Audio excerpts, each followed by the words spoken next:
Hello, I'm Waqar Rizvi, and this is Scope. The political and economic crises afflicting Venezuela continue to escalate. Self-declared President Juan Guaido's coup attempt has failed to oust Nicolas Maduro. He has now called for general strikes throughout the country. Rumors are swirling about negotiations between high-ranking Maduro officials and Guaido's team towards ousting the socialist president. The U.S. says the military option is open to rid Venezuela of Maduro. It also accuses Russia of interference, while Russia has in turn accused the U.S. of illegal intervention. Let me now introduce our guests who are joining us to discuss this issue a bit further. We're joined by Mr. Sascha Auerbach, who is a political analyst. He's also a lecturer in history at the University of Nottingham. He's joining us now live via Skype, I believe. We're also joined by Iván Farías Pelcastre, who is a scholar in political science and international studies at the University of Birmingham. He is joining us now from Birmingham via Skype as well.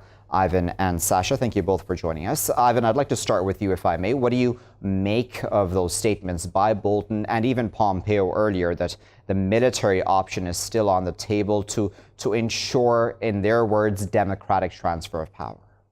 One of the things that we have seen in Venezuela is the desperate situation. And I think one of the actions which would be logical at this point, yes, would be support for the country. But I think the military option that has been delivered now by Secretary of State Mike Pompeo, as well as John Bolton, which is a threat, I think it's not not the best option. They are saying now that military action will be possible. We're seeing right now the transformation of the U.S. position from pressure into direct threat. And we think that it will be very difficult to take military action without impinging suffering onto the Venezuelan people. Sascha, what do you make of that? Do you think that the U.S. would actually ever, talk about or actually carry through, pardon me, I should say, military intervention, considering it does seem like things are heating up between the U.S. and Russia as well over Venezuela? Well, this isn't the 1970s. I think direct military intervention is probably unlikely, and you have to ask, what would it really achieve? Right now, the Venezuelan military is sitting on the fence. They're not sure which side is going to come out on top here, and America has made its support clear for one side.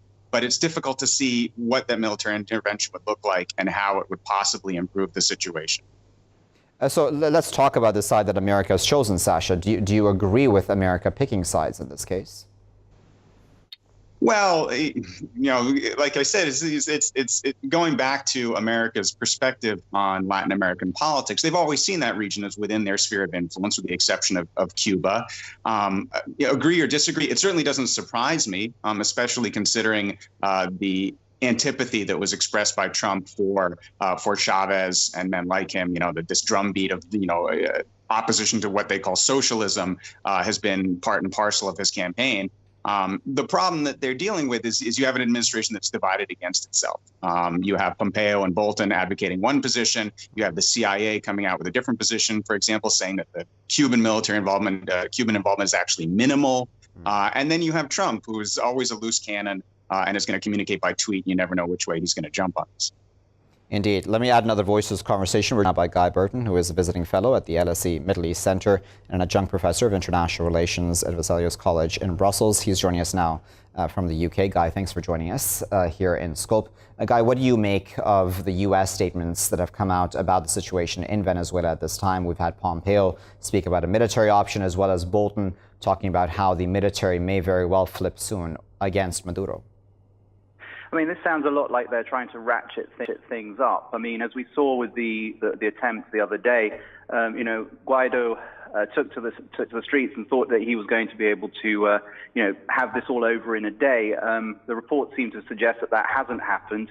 And I think there's even a piece in the Washington Post this morning which has talked about how the opposition had been planning this for for quite a while, had brought this forward because they had the Maduro government had expected this to be happening, and they thought it was going to be over pretty soon. But it turns out that it hasn't happened, even though there seems to be sort of a bit of backtracking from Guaido and his community. Ivan, I wonder what you make of that, because, you know, it's interesting, isn't it, Ivan, that a lot of Guaido's supporters are from the richer areas in Caracas and throughout the city. At least that is what's been reported, and you can correct me if I'm wrong on that. But that seems to be an interesting dynamic, isn't it, within the country as well. Does Guaido actually have as much support as he claims, do you think? I think it's difficult to claim. So one of the things that we have to remember is that Chavez enjoyed a lot of political support from the poor people because he had a lot of programs which had supported this specific sector of the population. However, when it comes to Guaido, he's enjoying very limited support at this point from the broader population, maybe from the rich areas, and yes, from those who are close to his political circle. Right, one of the things that we can see from the attempted coup, which just happened some days ago, was that he called onto the population as well as the military to support him, and the call didn't take much hold. Therefore, we probably will not see a rapid change or the rapid change that Guaido wanted, because he's lacking the broad political support that once Chavez enjoyed. And Maduro definitely is going to keep holding to the military. And as long as this situation is maintained, the political situation in Venezuela will probably not change. So then, Ivan, this is an interesting situation, because so many countries have already recognized Guaido, but if he doesn't have popular support, then that's kind of an awkward situation, isn't it? It is. One of the things that we have seen also, for example, from the European Union, is providing political support in the form of declarations, switching sides, let's say, at least on paper, towards Guaido, but we don't see much direct support towards his attempted creation of a new political regime. At the moment, it's just declarations of intent and words, but hard support in the form of either economic or military support has not taken place.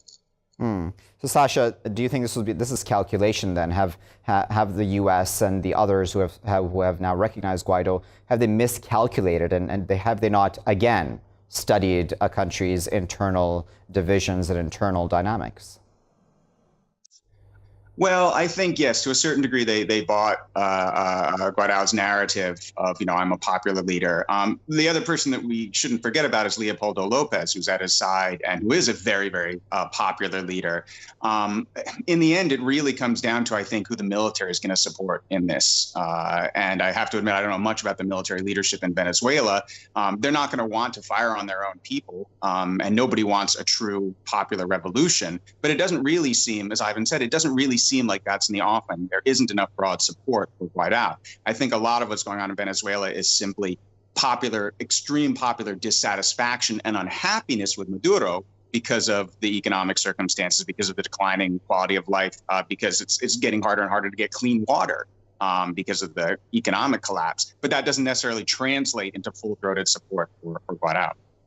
Do you think, Sascha, about that economic collapse and the crisis, that there's enough of an appreciation that a lot of this may be because of the U.S. sanctions? Well, the U.S. sanctions certainly played a role, but really it was the declining oil prices that sunk the Venezuelan economy. Chavez came to power on this wave of incredibly high oil prices, and this is a resource economy that we have in Venezuela. Because of that, they didn't really invest in their economic infrastructure for the better part of a decade. And when you had the global oil price crash, that really hit Venezuela very hard, and they had no place else to go. Okay, so Guy, what do you make of that? Do you think at this time, when it comes to the U.S. support for Guaido, that was a mistake? And then it seems we're at a stalemate situation, aren't we? Which way will this go, do you think? Yes. And I think what's quite interesting, I think, is if you were to broaden it out a little bit and actually look at the situation regarding sort of the U.S. approach to sanctions. I mean, obviously this suggests that they've kind of moved towards trying to squeeze the regime to actually try and force it out. In many ways, it's kind of paralleling some of the things that the Americans have been doing in relation to Iran recently, with the sort of putting the screws on with sanctions on Tehran there, having moved from sort of containment previously to now looking for outright regime change. I mean, one of the big problems, though, and I think this doesn't seem to have sort of percolated through in Washington, is that yes, you can sort of create hardship for the general public, but whether this is actually going to sort of play through and have the general public criticize and blame the government for that is questionable. So at this point then, Guy, when we're looking at where the U.S. is standing, because, there's talk of military action by Pompeo, Bolton saying that, no, we still want a peaceful transfer of power. There were even that rumor that Pompeo spoke about Maduro possibly even wanting to leave the country. Do you think Maduro is willing to leave the country? Is he actually looking for a safe haven, or is that all hyperbole on the part of the U.S.? I mean, it's very difficult to know what's happening inside Miraflores, the presidential palace. But I mean, my hunch would be that it's problematic with the idea of bringing about a military intervention. I mean, if that happens, then effectively you're sort of establishing a new government, a new regime, sort of in blood, and that's not a record that's gone down very well in Latin America in the past. It would undermine the legitimacy from the very beginning. Okay, so Iván, I wanted to go back to an earlier point, and that about Leopoldo López, which Sascha had brought up, and I wanted to bring that up with you because he certainly does, as Sascha correctly pointed out, does have support within the country, probably more so than Guaidó, or you can correct me if I'm wrong with that, but he has been detained since 2014 for taking part in anti-government movements and protests. So do you think that López, there's more hope in him coming forward, or do you think that Maduro will very much stay at the helm? Well, one of the things that we have to remember is that Leopoldo López has been in house arrest already for 2 years, and before he was in jail, and therefore he was politically inactivated by the regime. But now that he has been released from a house arrest, he's able again to take full part into Venezuelan politics. He had previously tapped Guaidó as one of his closest political supporters outside. And probably this is why Guaidó enjoys some kind of support from the population. They see him in a way as backing of Leopoldo López. But now that he is out and able to take part into politics again, we will probably see more support shifting from Guaidó towards López. Very well. We're just going to take a very short break. Viewers, do stay with us, and I'll ask Guy, Iván, and Sascha to stay with us as well. We're going to continue this conversation about the situation in Venezuela going forward. Thanks for staying with us here in Scope, viewers. As we continue to discuss the situation in Venezuela, we're still joined by Guy, Iván, and Sascha, our expert panelists who are joining us for this segment. Now, Sascha, I wanted to ask you at this point, then, where we're talking about the U.S., a couple of interesting statements have been made. Bolton said to the Russians, listen, this is our hemisphere. And secondly, the U.S. acting defense secretary said that the U.S. had exhaustive planning on Venezuela and contingency plans in place for different scenarios. Now, that's a lot of effort and a lot of ownership over Venezuela, isn't it? Which is technically a sovereign country, isn't it, Sascha? Yes, and we have to keep in mind that, Bolton is a hawk among hawks, and he has been for many, many years now. The latest analysis that I've seen, which I thought was interesting, is that he's essentially running his own counterintelligence campaign on this. And there was one moment recently where he even wrote down on a yellow legal pad, prepare to send forces to Venezuela or something along those lines, and put it in full view of reporters to sort of spread the idea and increase the perception that military intervention was definitely on the table. So I think when they say, we plan for all these options and we have multiple scenarios, I'm sure that the CIA and the U.S. military have a number of options on the table in these circumstances, whether they have been specifically planning a military intervention in Venezuela for some time. I mean, that seems doubtful, I think. I think what you're seeing is trying to put teeth in some of the threats that they've made. Guy, do you agree with that? And then secondly, there comes that, what right does the U.S. already have to plan for the Venezuelan people? Yes, I mean, I think I'd agree with sort of the previous speaker there that I don't think, certainly the options for military planning are there. As to whether they're sort of ready to go is another matter entirely. Also, I don't think it's really in the sort of the U.S. interest to directly intervene. I mean, for a start, the Trump administration has been, quite isolationist, at least sort of in its rhetoric. I mean, one of its objectives was to sort of pull back from sort of military adventurism in places like Afghanistan and elsewhere. And most recently, sort of at the end of last year, from Syria. So I think certainly there are those within the administration who don't want the United States to sort of be directly intervening. I think there would be far more preference for it to come from its Latin American partners, in South America, although that doesn't seem to be sort of evident either as yet. I think certainly a lot of the talk about sort of military intervention is primarily being done to sort of push and persuade, cajole those around Maduro that he's not a good bet, and to sort of try and fragment the military command around the president. Do you think, Iván, that a lot of this coming out of the U.S. has a lot to do with Russia maybe getting involved in the situation and being on the side of Maduro? I think it is necessary at this moment for the political administration in the United States to link everything that is happening to Russia. Yes, well, the Russian regime has provided military support, specifically personnel to safeguard President Maduro. And there is a lot of verbal support from Putin, as well as limited military support. Not everything that has been happening in Venezuela is linked to Russia. One of the things that mainly we are seeing in Venezuela is a failure of the political institutions as well as the economy. And this comes from the leadership of the country, not from exterior intervention. So I think at this time, the Trump administration is deliberately trying to link this situation, which is a domestic crisis, to a political intervention coming from abroad, and then try to make this link with the United States. Even, for example, the claim that Cuba is taking part into this political situation is pretty blown up. It's taken much out of context and very, very limited support. And there's very little proof of it. I'm glad you brought up Cuba there, Iván, because, Sascha, that is something that the U.S. officials have been bringing up over and over again, saying the fact that Maduro still stands at the helm is because of Cuban involvement. Is that a fair statement? No, I don't think that's a fair statement at all. The latest CIA analysis said that Cuban involvement is actually pretty minimal and certainly not instrumental in maintaining Maduro's grip on power.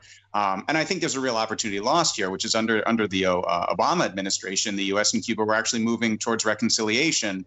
And now this crisis has actually pushed Cuba and Russia closer together again. And along with Trump's pretty relentless anti-Cuban rhetoric, has pushed them farther apart. Another factor into play here is actually Marco Rubio, right, the Florida politician and another potential Republican presidential candidate. His base is very strongly anti-Cuban, so anything that plays into that factor, widening the distance and anti-Cuban rhetoric, is going to look really good for him in the future as well. Good point there. Guy, do you agree with that? And what do you make of all this talk about Cuba and then possibly even this being another front between the U.S. and Russia? I mean, I feel with the Cubans, I mean, the Americans have had this antipathy towards those who oppose the U.S. presence in what they consider to be their backyard. I mean, obviously, there was a very close relationship between the Cubans and the Venezuelans, especially which began under Chavez, in which a lot of the relationship we sort of is being talked about right at the moment about sort of the military or sort of the intelligence role that Cubans have been playing. But really, the role that the Cubans have played in Venezuela has been very much more of a social and economic one, in which during sort of the heyday of sort of good and high oil prices, the Venezuelans were providing subsidized oil to the Cubans, and in exchange, the Cubans were providing doctors to facilitate and help the Venezuelan health system. So certainly there is that kind of exchange that has been going on for a while, and it's obviously one that sort of presented sort of a counterweight and an alternative to sort of the U.S. model for Latin America, and also partly explains why the United States has had this long antipathy towards the Chavez and Chavista regime, of which Maduro is now part. And what's interesting about the Russian side as well is that it's not solely in Venezuela where we're seeing sort of this heightened agitation about the Russian presence.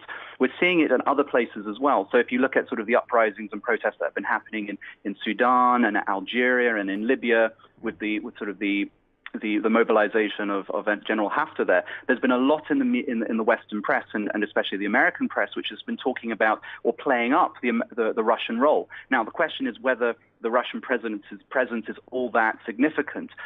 Certainly one might say that it's more sort of a superficial one, especially when you contrast it to the role of the Chinese. And so if you think about the Chinese, they present as well in Venezuela. They're significant in terms of the level of Venezuelan debt that's owed to China. And yet we're not hearing so much discussion and talk about that. Indeed. Okay, so Iván, the final word, and I want to ask you an important question and I want to bring in Eric Prince, the founder of Blackwater, into this conversation just for a moment. And he's, pushing to deploy a private army to topple Nicolas Maduro. This is according to a Reuters report. I wanted to quote for a moment the Venezuelan foreign minister, who says that, this is a pattern that the country has seen since 2002, what is occurring right now. He said they call for violence, a coup, and send people into the streets so that there are confrontations and deaths. And then from the blood, they try to construct a narrative. Those were, again, the words of the foreign minister. Do you think, Iván, that, and I don't want to sound conspiratorial, but is this all heading towards a color revolution of some sort? I consider that there are a lot of interests playing in and around this issue of the Venezuelan crisis. And I think many figures out there are trying to, use this as a political advantage to them. I wouldn't say this is conspiratorial. I think this is a crisis. And in times of crisis, it is difficult to see the clearer view. But I think the military option that is being played right now by the United States and these kind of threats that have been issued by both the Secretary of State and the National Security Advisor are not going to play out well. We have seen direct military intervention in other places in the Middle East. We have seen U.S. intervention in Latin America, and it has never played out well. To this day, the intervention has been simply, or the option that it has been considered is military. There are many others, including, for example, the provision of humanitarian aid. The Inter-American Court of Human Rights has also provided support in the Venezuelan crisis all along. Leopoldo Lopez actually is free because of this fresh political pressure. There are many options, and at the moment, the United States is probably not taking the best option. Very well, gentlemen. Well, it's our final word, but of course we appreciate all of your time, insight, and analysis. That was Iván Farías Pelcastre, scholar in political science and international studies at the University of Birmingham. We were also joined by Guy Burton, visiting fellow at the LSE Middle East Centre and adjunct professor of international relations at Vesalius College in Brussels. And we were also joined by Sascha Auerbach, who is a lecturer in history at the University of Nottingham. Now, viewers, as all three of our guests spoke about, we got through quite a bit, but obviously, the crisis in Venezuela began from an economic crisis, and that because of falling oil prices. We remember that when Hugo Chavez had come into power, oil prices were at their height, or that can be argued at least. Now, with lower oil prices, the country did suffer a bit of an economic crisis, mismanagement possibly. But then we've had these U.S. sanctions as well. How significant have they been in playing into this part right now with the crisis taking place in that country? Then now we have Guaido declaring himself as the leader of the country. Of course, that happened a while back. Is that actually constitutionally valid? That is even an argument that still remains. And then now we have this threat by the U.S. that it may very well get involved militarily as well to ensure that there is, quote unquote, a transfer of power from Maduro to Guaido, which it continues to call the legitimate leader of that country. Hanging in the balance are U.S.-Russia relations as well. Hanging in the balance are U.S.-Cuba relations. A lot of conflicting interests in that country. What happens in the days to come? Who stays at the helm? We'll keep a close eye on that here in Scope. I'll be back, though, with our next segment after a short break.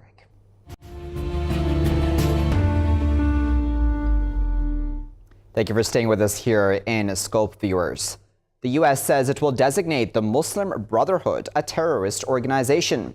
El-Sisi of Egypt had pushed for this during his recent visit to Washington. Former U.S. officials say evidence of Brotherhood involvement in terrorism simply does not exist. The movement wields significant influence throughout the Middle East region. However, its short-lived attempt at running Egypt was subject to immense criticism.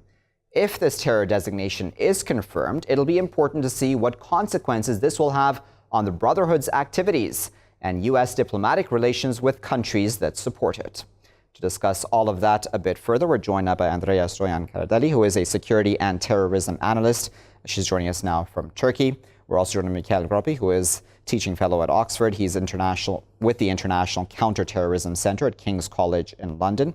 He is joining us now from the UK. And we're also joined by Hamid Al-Shejni, who is an academic expert in Arab and international affairs. He is joining us from the UK. Andreea, Michele, and Hamid, thank you all for joining us. Michele, I'd like to start with you, if I may. What do you make of the Trump decision to possibly designate the Muslim Brotherhood a terrorist organization? Good morning, everyone, and thank you so much for having me. It's a very interesting decision, let's put it that way.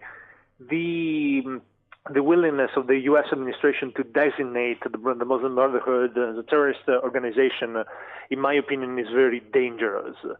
Because, yes, of course, there are many points that are not very clear. The Muslim Brotherhood has been indeed involved in some very shady activities, especially in Europe. Even in my country, which is Italy, like we had operatives linked to Al-Qaeda that were actually linked to the Muslim Brotherhood back in Egypt or in other countries. However, taking that so far to say that the Muslim Brotherhood actively supports terrorism and should be designated as a terrorist organization, first of all, it doesn't really meet many of the definitions that we are using in terrorism studies and counterterrorism efforts in general. And second of all, it could be dangerous because we don't really know the consequences. There are a lot of geopolitical interests, and so I don't know. I would definitely, if it were me, I would definitely refrain from doing such a thing. Hamid, what do you make of it? Do you think the Brotherhood is a terrorist organization? Not really. No, it's not a terrorist organization. It is a party that has been established, that has recognized democratic system. It has won the election in Egypt. The president has won the election and put in prison by a coup. But Hamid, if I may come in for a moment, as Michele earlier mentioned, there are some shady activities that Brotherhood members have been involved in Europe as well. You see, what we have in here, okay? The main guidelines for the organization, it says you don't support terrorism. You don't approve violence, and any faction that has split out of it, they denounce those factions, as well as they make it clear in any terrorist activity, they denounce this activity. They denounce Al-Qaeda many times. They distance themselves from them. And if we look at the parties that they are associated with Muslim Brotherhood in the region, that's recognized by the United States. You go to Turkey. Turkey is the party that's ruling. It is origin from the Brotherhood. You go to Tunisia, you go to Morocco, you go to Kuwait, you go to Bahrain, you go to Iraq, you go to Jordan, and the United States support all those regimes and recognize those parties that they are involved in politics. So what's happening in here, what I am afraid is there must be a kind of agenda hidden behind this, in that to blackmail some of the big companies and to milk them and get more interest. The Trump administration usually go after business-oriented mentality. They don't care about terrorists or non-terrorists, whatever it is. Okay, so Andreea, I wanted to get your thoughts because it's interesting. Obviously, the Brotherhood has come under a lot of criticism, especially in recent years, and especially, I should say, when Morsi was still in power in Egypt. What do you make of the criticism towards it? Is it a terrorist organization? I truly believe that we're just rushing into labeling as we always do. And that's a very dangerous act, especially in a very dangerous context. If we bear in mind how ISIS grew even stronger nowadays because it's an insurgency now, we cannot locate it exactly in one place. If we bear in mind the rise of Islamophobia around the world, such an act would make our context, this whole context even more dangerous. The Muslim Brotherhood, it's a political party, and its ramifications have been involved in a democratic process in Tunisia, Morocco, Iraq, Kuwait, Turkey. After the coup in 2013, many members have asked for asylum in Turkey and are right now protected by the Turkish state. So not only the act on itself, but the implications of the act, what's going to happen after such a decision is taken, which again, it's very debatable how easy it is to designate an organization as a terrorist organization, even for the US. Like, it is not enough for Trump to come up and say, for President Trump to come up and say that he wants to do such an act, which happened before. In 2017, he tried to do the same thing and he couldn't go on with his plan. Let me go to Michele. Michele, what do you make of what this would mean if the Brotherhood is declared a terrorist organization? The Brotherhood has interests even within the United States. It runs a number of mosques. It has influence within the Muslim community in the U.S. as well. This would be quite devastating, would it not, even within the U.S.? Absolutely. I totally agree. It would have a detrimental effect, both in the Islamic world and in the West, or in general, like in other foreign countries. We also have to bear in mind, we as the international community, we must give Islamic parties, even Islamist parties, a voice, because they are part of the political process. They are part of the social process. Even if we don't agree totally or fully with what they say, it doesn't matter. Because it is important that, again, sorry for repeating myself, that their voice is also heard, that we give them an opportunity to express their worries, their intentions, and da-da-da-da. Because if we do that, hopefully we normalize also their legacies. I mean, their aspirations, and there's always an opportunity for dialogue and comparison. Obviously, we do not have to be naive about it. Okay, yeah. That is definitely not the case.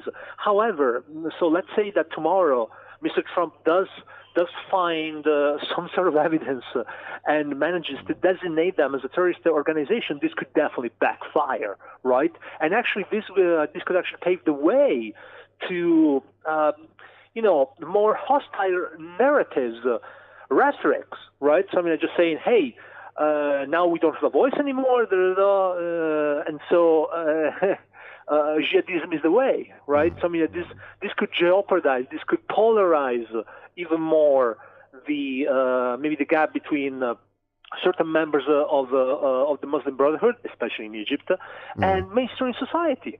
So, I mean, this is why I think this could be a rather reckless action, in my humble opinion. Hamid, I want to go for a moment to the context of just Egypt, if we can concentrate on that for a moment. What kind of a message would this sort of designation of the Muslim Brotherhood as a terrorist organization send to El-Sisi, for example? Does this mean that he gets the right to crack down even harsher on Brotherhood members within the country? I think it's gonna have a back effect. It's gonna be fire in his face rather than it's gonna help Sisi. Sisi has done all what he could do, to ban this organization, put thousands in jail. But what's gonna happen if the United States come to agree with him? Most of the Egyptians will think that the United States are targeting Islam. They are not going to say targeting Muslim Brotherhood. And then they're going to be having more sympathy with the Brotherhood. And if you remember, what happened, I have to give some example. In Turkey, when the military went against the president that was designated as president for Turkey because his wife was wearing hijab. And then Erdogan dissolved the parliament. Most of the Turkish people went out and fought for Al-Adala and has the majority just because they don't want somebody to influence their decision in their behalf. The Egyptian might have the same thinking and the same mentality. If the United States come to say, we ban this party, most of those Muslims down there are going to say they are banning Islam from presentation, they are against Muslims. And if you look at the neighboring country, the Zionist movement in Palestine, they have parties that they are very racist. They use violence. They teach violence in the school. yet the administration doesn't designate them as terrorists. So that's going to give an example also in the region to say, look, hey, they are targeting Muslims and they're going to have more sympathy. I am not a Muslim Brotherhood. I respect any ideology and any thinking as long as it's very peaceful. If the Communist Party doing the same thing and the United States come out to ban it, I'll stand against that as well. But what I am saying in here, I think the United States lawmakers will consider this very, very carefully. I don't think that they can agree with him because, as has been said, it has been discussed in 2017 and he couldn't succeed because there isn't a single, a very clear fact that they have been involved in terrorism. Yet the mentality of Assisi and the alike think that the United States, like those countries, run by a man and he is the decision maker.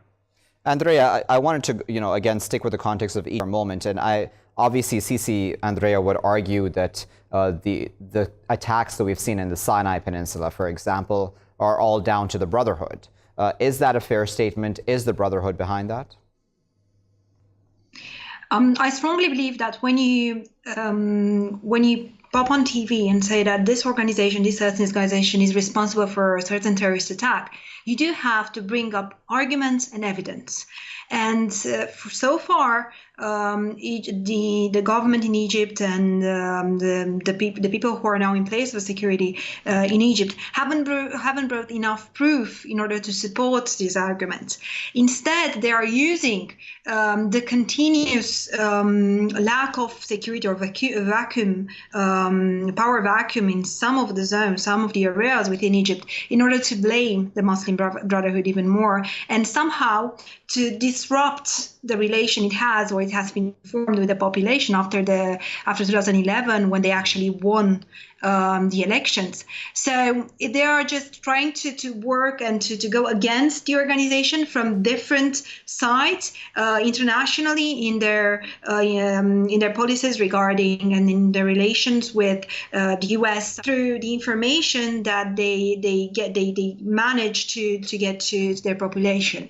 So it's a whole campaign against it because it has been and it has proved to be a very powerful candidate to the government, and it still is in the eyes of the population. So, Michele, this goes back to something which when they talk about Donald Trump specifically and his decision-making, it always seems very rash and just comes out of the blue many times. Do you think this is one of those decisions as well? Because it seems like, El-Sisi just visited the White House, then Donald Trump and his officials make this decision about the Muslim Brotherhood. Is this just rash, or do you think that there's been some planning here? That is actually a very good question because I would definitely have mixed feelings about it. On one side, we could totally say it's irrational because Mr. Trump has been doing things like that, like acting out of emotion or making decisions like after some visits or something like that.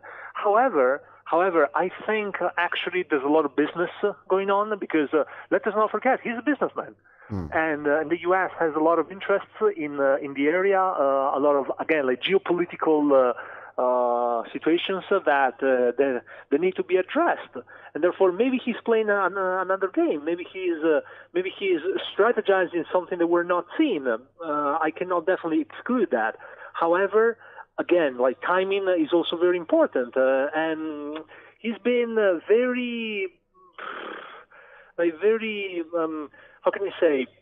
I don't want to say uncertain about his foreign policy in the Middle East, but if you remember during his electoral campaign, he literally attacked Islam or many Muslim countries, rebuking them for not having quotes democratic ways.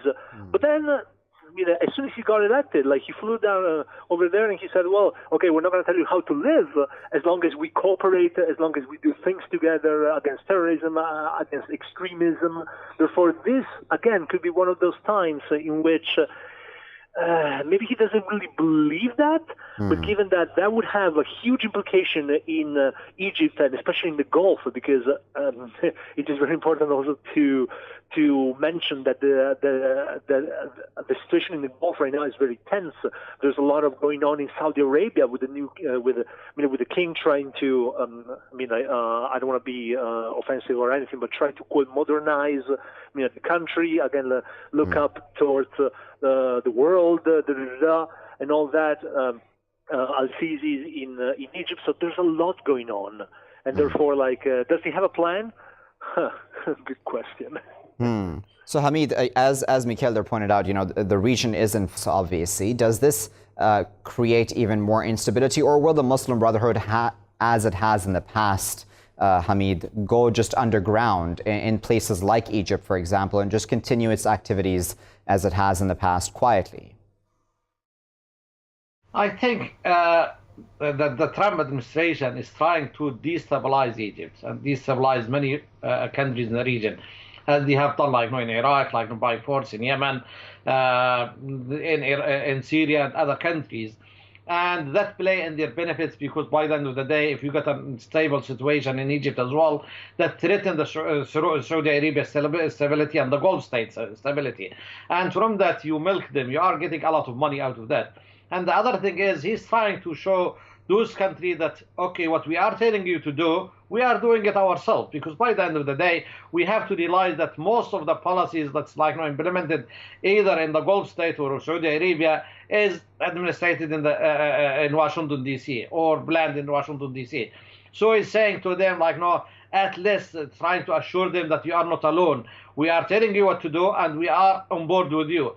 And destabilizing Egypt is has been in the agenda for a long time, along with other countries like Libya. But if I may come in for a moment, Hamid, because I think I should argue with you on that point, because when Sisi came in and when stability came back to Egypt, according to some arguments, of course, a lot of investment came into the country by these Persian Gulf countries that you're talking about. So wouldn't they be happy with actually stability in Egypt?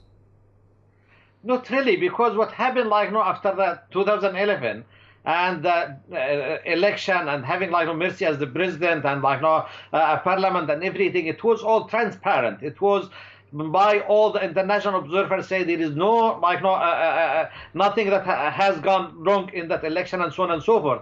Yet you have all the countries quit paying any money toward Egypt. Even the International Monetary Fund and the World Bank refused to give any money at the time until the regime crumbled, until Egypt became very, very in a very desperate situation. So they have the counter revolution in the street, and they say there is not stability in Egypt. I am not defending here any party or anything of the type. As I said previously, any elected party that has been in power just has been supported, but they have put the back of this to the wall of the Muslim Brotherhood or the winning party, and they start then claiming there is a stable situation and we have to interfere. And now we are back to square one. There is no democratic system in the region. The inspiration of the people to have a change after 40 years of authoritarian dictatorship is back into the equation. So the Muslim Brotherhood, I think, they are very, very careful in in their dealing. They are not gonna go in violent and have terrorist activities and so on. I think they're gonna go and hide under the ground, and they're gonna reestablish themselves again until there is a different circumstances. Andreea, I wanted to get your thoughts on that, because this is an argument between stability and human rights / democracy, etc. But it's also then a discussion about bread on the table versus economic hardship as well. And all of that obviously plays in with the security argument, doesn't it? Because if you don't have bread on the table and you're under pressure, then that's ripe. You're ripe for radicalization of some sort. What do you make of that in the context of Egypt and in the context that we were talking about with the Muslim Brotherhood, Andreea? Yes, of course, that's perfectly right. Even if we think just about the sanctions, like in case all this goes on and we declare, and the U.S. totally declares the Muslim Brotherhood a terrorist organization, the economic implications, the sanctions for any state or any organization that would make any business or would have any relation to the Muslim Brotherhood would have to pay for its actions. So. And not only, I would also like to emphasize the fact that this is not just economically and not just security.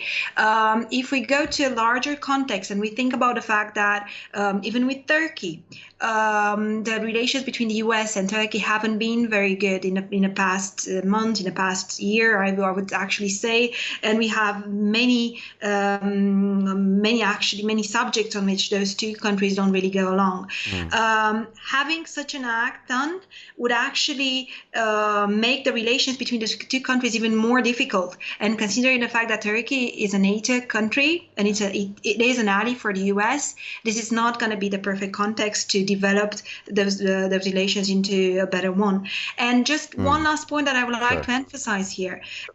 It is definitely not the time for making more enemies. It is actually the time to get bias organizations who, whatever activities have done in the past, can actually help us provide counter narratives for these jihadi organizations, Salafi jihadi organizations, to defeat them. It is not the time to label and make more enemies. It is time to get those organizations next to us in a partnership. It is definitely a wrong step that U.S. is actually taking right now. Then this is about all the economic and political, dimensions of it. All right, we'll leave that as our final word, but of course, appreciate all of our guests for their time, insight, and analysis. A very good conversation. We got through quite a bit. That was Andreea Stoian, a security and terrorism analyst. She was speaking to us from Turkey. We were also joined with Michele Groppi, who is a teaching fellow at Oxford. He is International Counterterrorism Centre member at King's College London in the UK. We were also joined by Hamid Al-Shejni, who is an academic expert in Arab and international affairs, and he had also been speaking to us from the UK. And now, viewers, we got through quite a bit, but all of our guests there spoke about the fact that it is not a good decision to label the Muslim Brotherhood a terrorist organization because the evidence simply does not exist, and Trump cannot just label an organization without evidence. If he does come up with evidence, that would be a different ballgame indeed. But then obviously the consequences of this in the Middle East region are extremely important to take into account, as well as the consequences within Egypt. This essentially carte blanche, seemingly, to the El-Sisi government to do as it so wishes. And to jail and to persecute whoever it so wishes by accusing them of being Brotherhood members, by continually then accusing the Brotherhood of, for example, creating unrest within the country.